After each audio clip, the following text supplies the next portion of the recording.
going back ní kíákíá ó ti dúró ó ṣá ó ṣá ó ṣá. Ọ̀yá orin orílẹ̀-èdè wa 1 2 3 iṣẹ́ wa fúnlẹ̀ wa fún ilẹ̀ ìbí wa ká ṣígá ká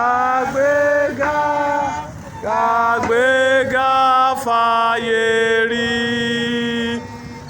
ìgbọ́n tó nira ní ẹ jẹ́ ká máa lépa tẹ̀síwájú fọkọ ire àtòhun tó dára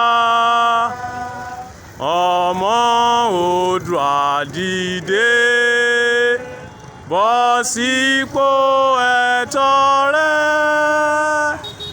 ìwọ ni ìmọ́lẹ̀ ògo adúláwọ̀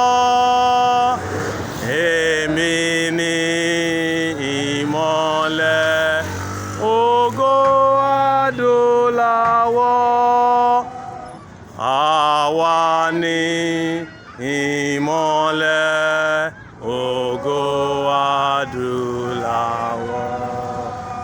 Yorùbá nation, orílẹ̀-èdè Yorùbá, Ìgbòho.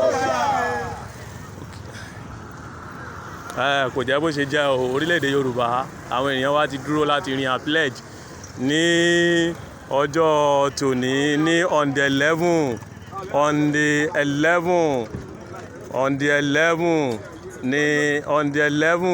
2023 11/1/2023 ní àárín àsíá Yorùbá nation ní Owódé Ìmẹ̀kọ Àfọ̀n.